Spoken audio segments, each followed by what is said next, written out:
தம்பி, நீ அடிச்சது யார் தெரியுமா? காசி. என்ன கொன்னுடுவான். இறங்கி ஓடிட்டுப்பா. என்னது காசியா?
பையன் பேர் பால்னு, மதுரை கரப்பைய.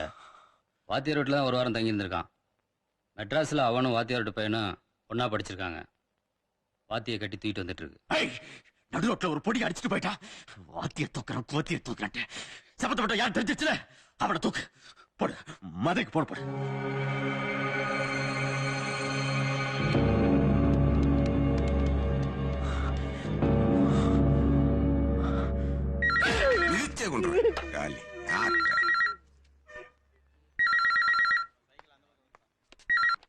ஹலோ, நான் காசியண்ண வீட்டிலேருந்து சண்முகம் பேசுகிறேண்ணே. சொல்லுங்கண்ணே, என்ன விஷயம்? ஒரு சின்ன பிரச்சனை. ஒரு பையன் கை வச்சுட்டு போயிட்டான். யாருண்ணே இது? ஏன் அண்ணன் ஊர்ல இல்லையா?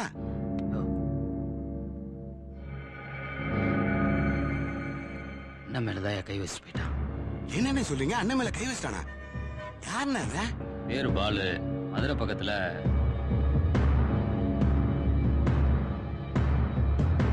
அண்ணே நீங்க போனை வைங்கண்ணே, 10 நிமிஷத்துல பையனை கட்டி தூக்கிட்டு வந்து உங்களுக்கு போன் பண்றேன்.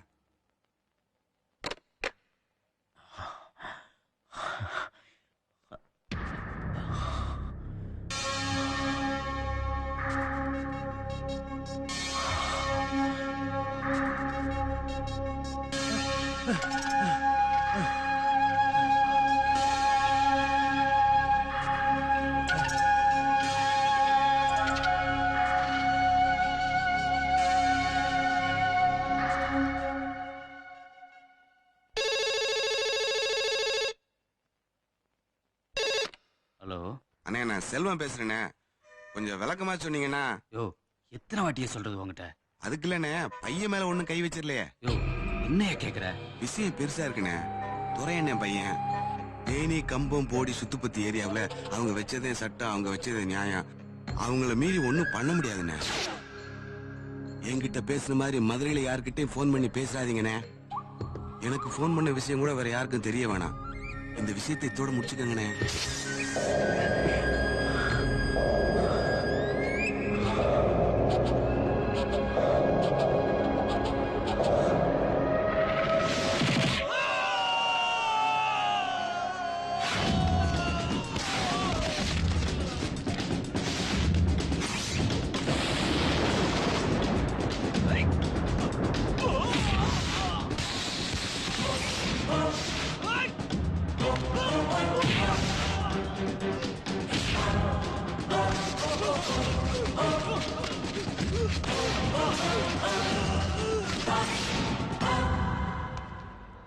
டேய், இங்க இருக்கிற ஒவ்வொரு உசுரலையும் ஏன் உசுறு கலந்துருக்கடா.